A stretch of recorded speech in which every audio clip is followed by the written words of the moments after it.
Hello and welcome to Varn blog solo. Today I'm doing something I hardly ever do, and this is not a clip video because I don't do those things. I have been steadily devoted to a problematically unpolished aesthetic. Um, so don't expect video essay quality clips or people trying to mimic Adam Curtis and fool you about an argument with visual bamboozlery so that you can't actually keep up with the fact that the chains of logic aren't totally there. No, that's not what we're doing here. But I am responding to Hazel Thayer. And I'm responding specifically to this video that I'm going to briefly pop up on the screen.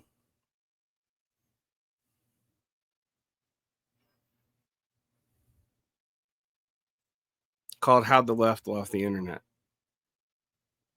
Now, lately, I've been trying to point out that on the far left, there's this concept called anti-systemic movement, and that sometimes seems to be things that can appear right wing or left wing, but really endanger the predominance of money and capital.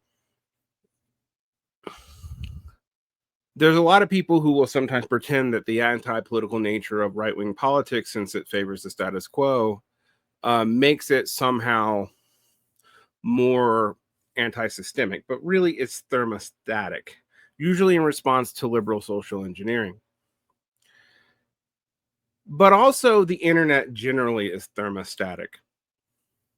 Alternative media, if that even has a meaning now, since there's more money and more stuff being pulled into internet-based media probably than traditional media, and people who still watch cable news tend to be a slice of elder Gen Xers and baby boomers who frankly are becoming a smaller and smaller portion of our population due to the ravages of time. But I'm an old man now. I have spent most of my life engaging with the internet. I am old enough to remember the analog world. I grew up in the 1980s and 1990s. And I grew up lower middle class, blue collar in the 1990s. My mother was a waitress. She became a nurse when I was an adult. And my father was a tool salesman who then became a mechanic. If you want my CV and life experience, really shouldn't matter for this.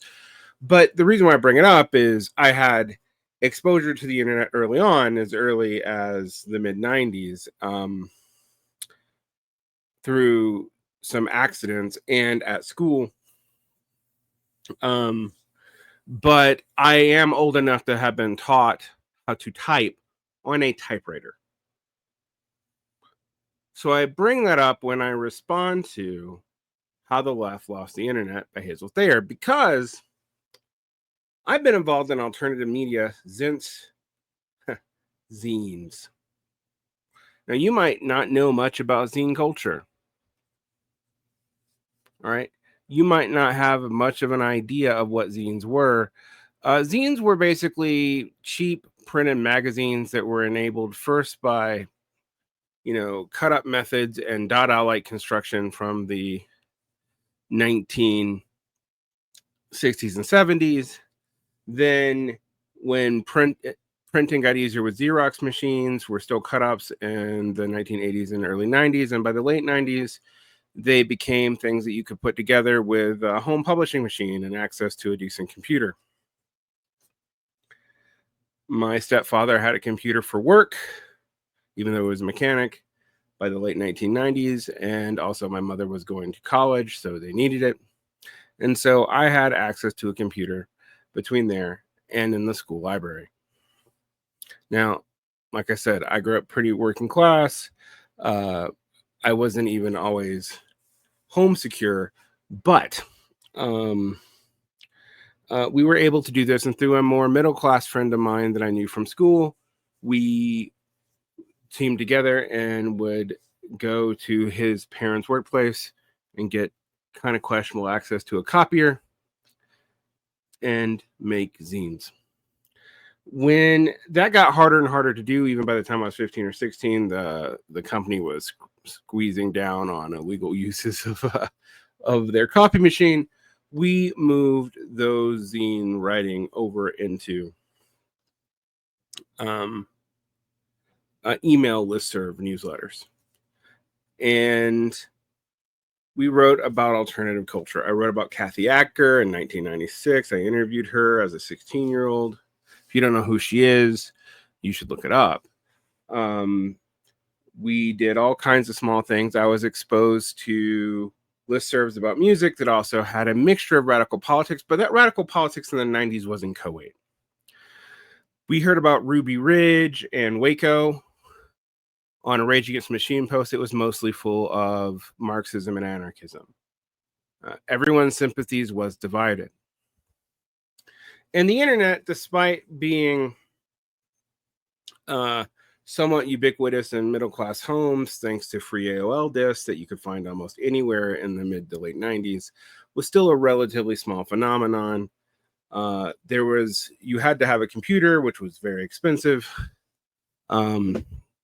And while computers were increasingly a part of middle-class life, even lower middle-class blue-collar life, particularly if you were trying to get out of it like my mom was, you also needed stable connections. You had to use a phone line. The expense was quite high.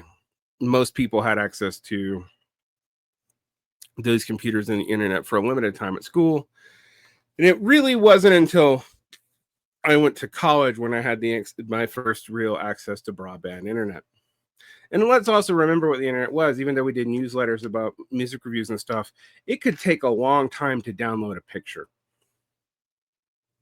So this was not a huge place for politics. And in so much that it actually was based off of the old right-wing alternative media model based off of talk radio.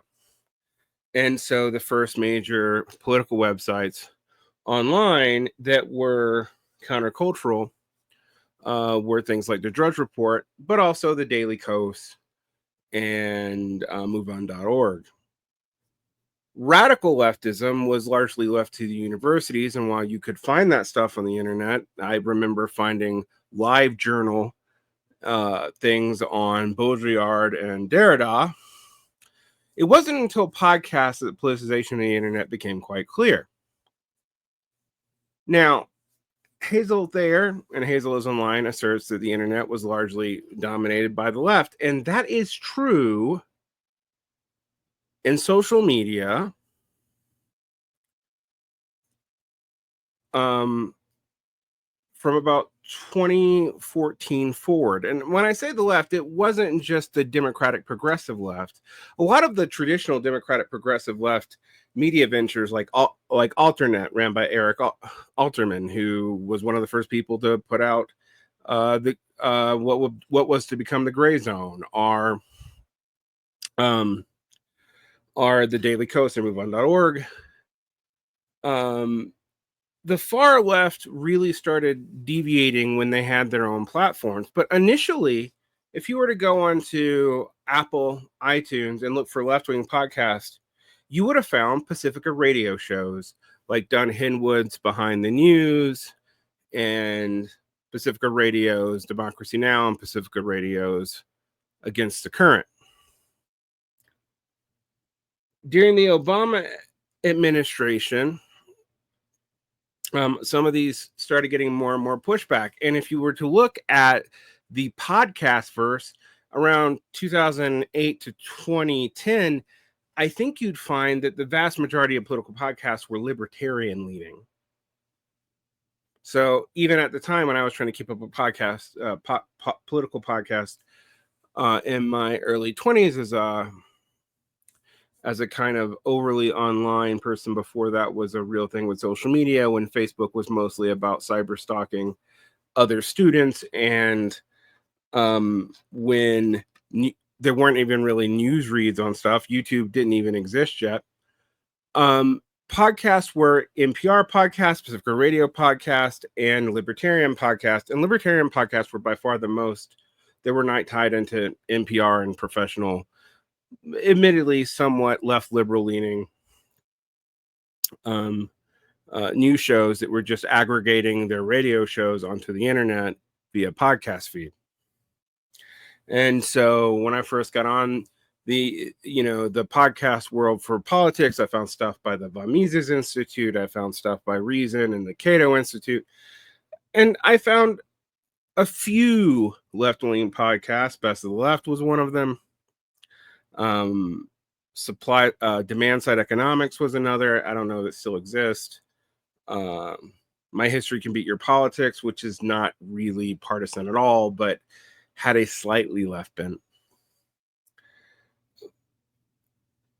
But the popularity of these shows and these media networks were largely in response to what was happening in the presidency. So the explosion of left-wing podcasts came actually as a rebellion against the center of the Democrats.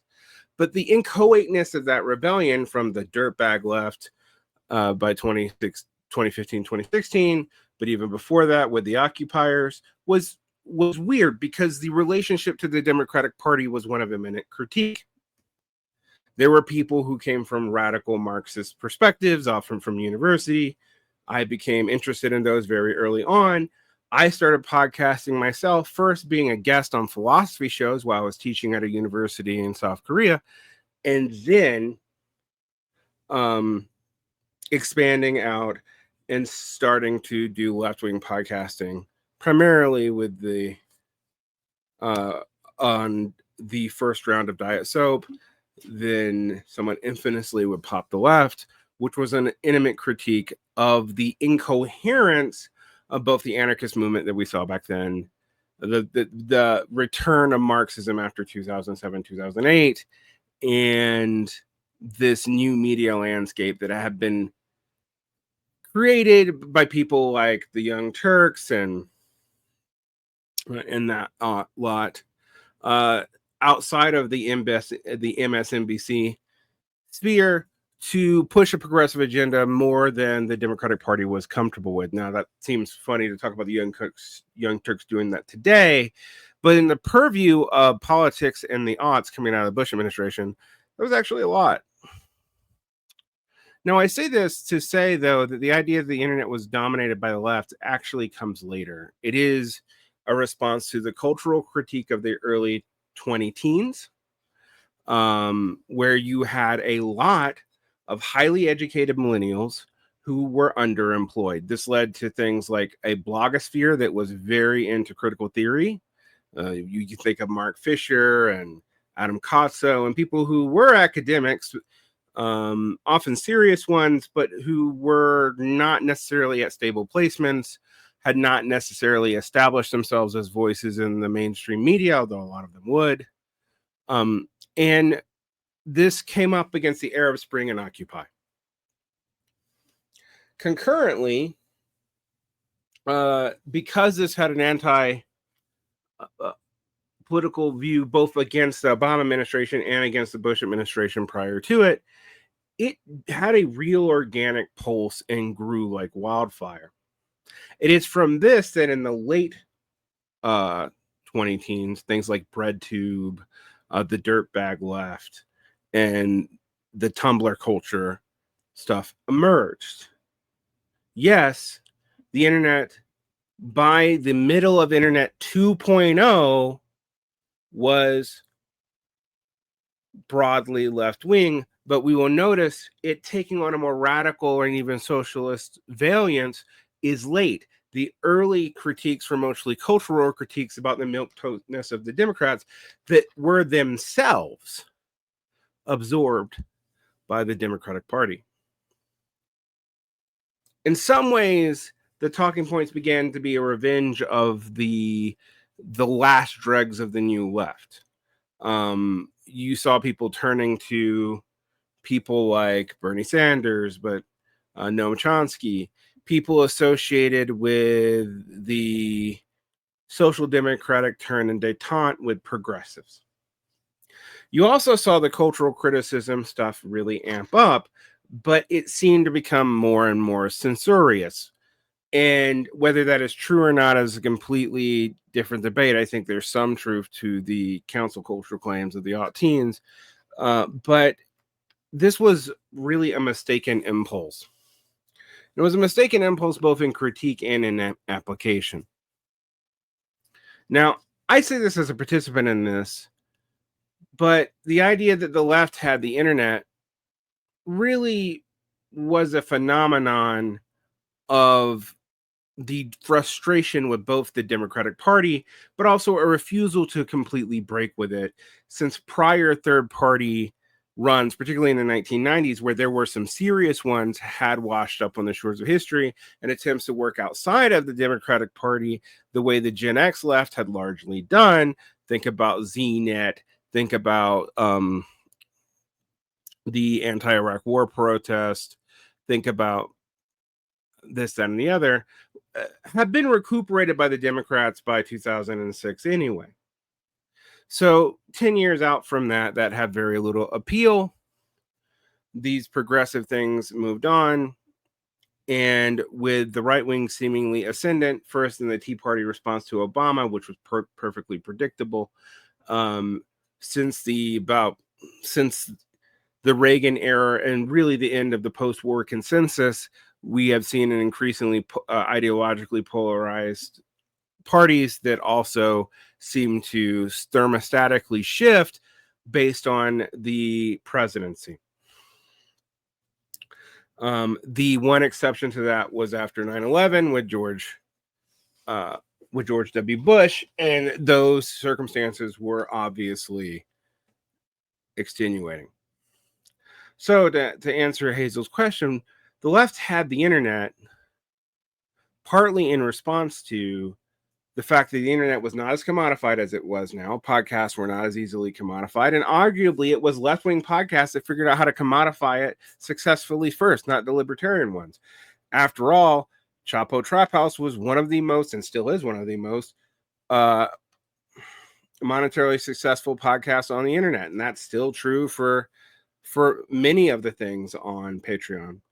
But by and large, the trend during the Biden administration is that the growth area went largely to well-funded conservative machines, which began to pop up on YouTube in response to the Obama administration in the mid-teens. And thus there was the alt-right scares and then their retreat during the Trump administration.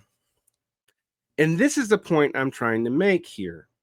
Today, it is true that 9 out of 10 of the most popular YouTube channels and podcasts are right wing, but the fastest growing popular podcasts are things like Midas Touch and The Bulwark, which are ostensibly left liberal, although really center liberal affairs.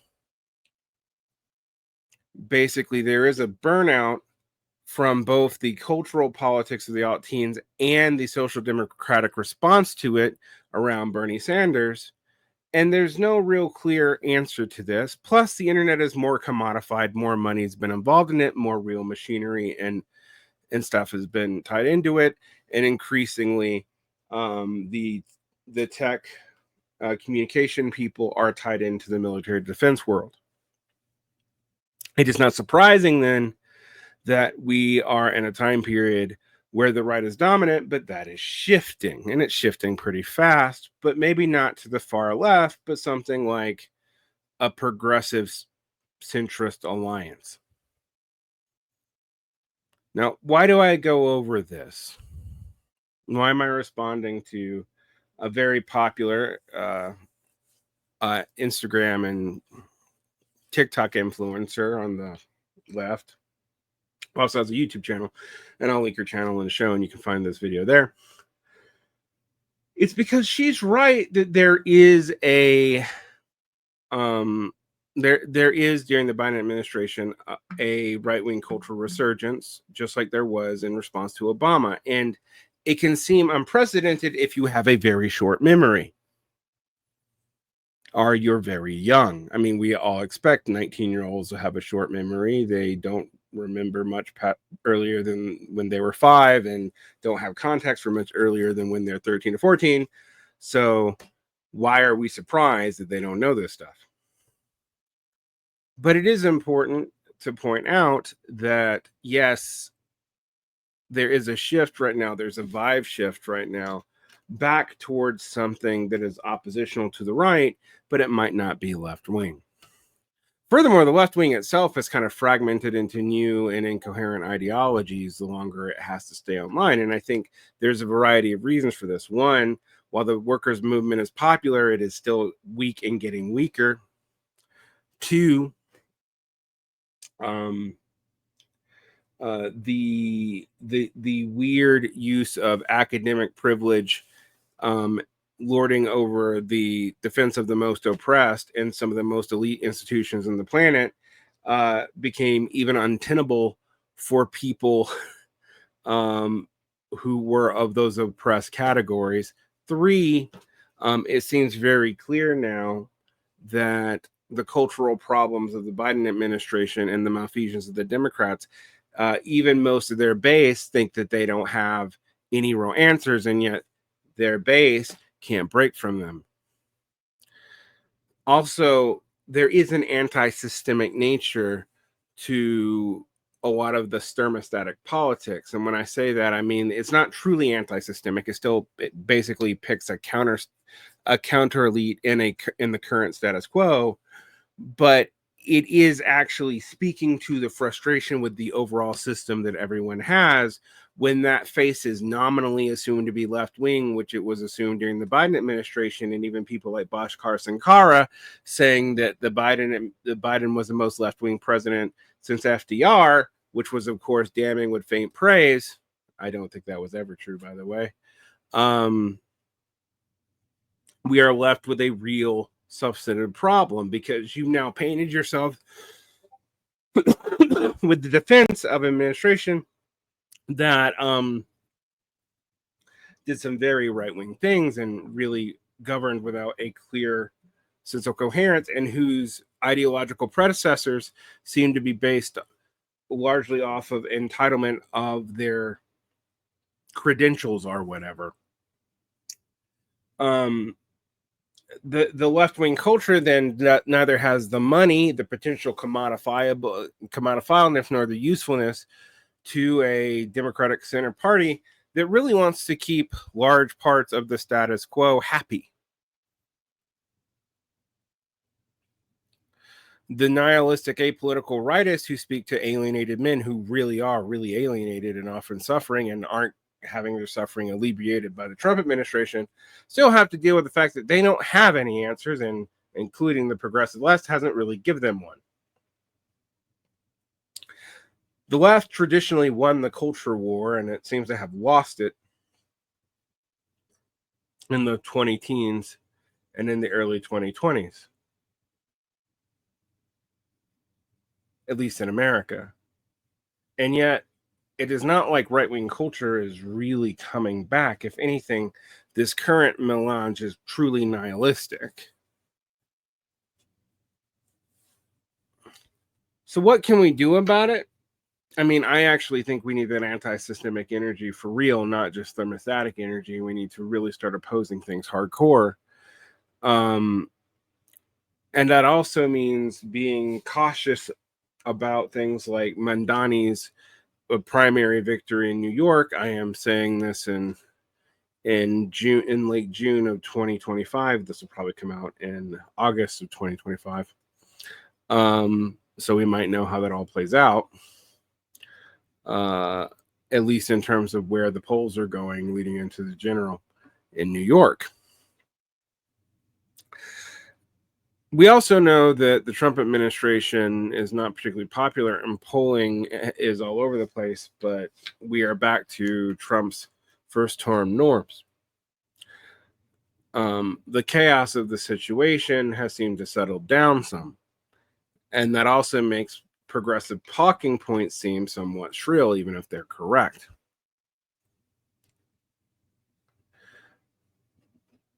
So, yes, Hazel Thayer is right that a large part of this is about money and about the fact that Democrats don't really have any vision of what a good society is other than defending some Obamaite or Bill Clintonite status quo that world historically is very fragile and led to where we are now twice. But we also don't have really a vision coming from the left that is comprehensive enough that satisfies most people's needs for an answer about the future. Opposing Trump may play well in the particular thermostatic moment that we are in, but that's not a long-term politics. Trump will not always be here.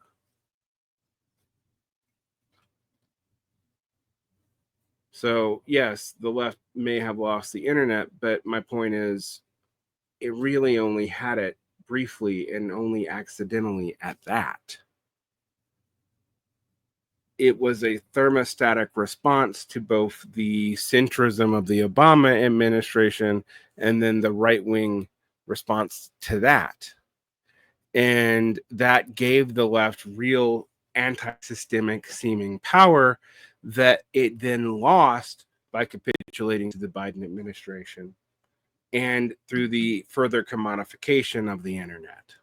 Now, the internet's always been commodified, but it's extremely so now. The idea of the public internet, the way it was understood to be in the 90s and early aughts, just seems like a pipe dream today. Things could have been different, but they aren't. We deal with the reality that we live in. And so we need to ask ourselves a question: how do you get beyond these cultural back and forth? Because otherwise, even if the left became a dominant force on the internet again, or the liberal left or the progressives or whatever, I mean, all these things are really separate things. The left is a very nebulous orientation. We might just end back up here when they get some milquetoast centrist in power. Not just here, but Canada, etc. In some ways, outside of the U.S., Trump has bought a lot of the center some more time. We'll see if they use it. The track record isn't good.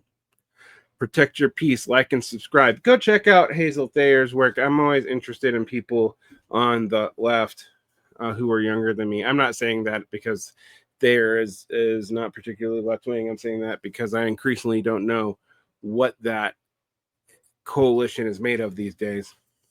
But also like and subscribe here. There's a Patreon where you can hear my voice all the time. $4 a month gives you access. $6 a month gives you additional videos. And $10 a month gives you some programming say. We don't monetize the YouTube channel because it leads to me being more censored and I swear a lot and I just don't want to deal with it.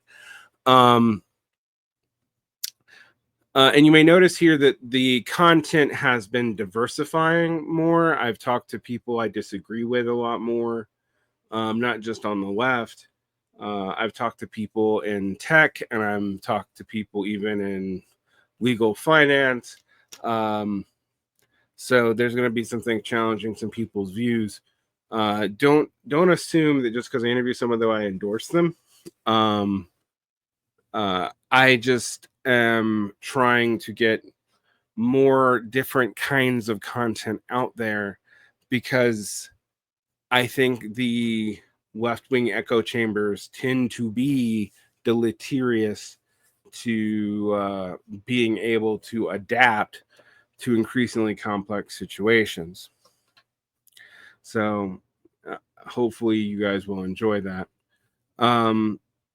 I will not be recording that much in July. There are a few things, and I'm making a few podcast appearances, but as the bare bones in the background indicate, and as I've said on a few other shows, I am moving. By the time you hear this, I'm probably in my new studio in my new place.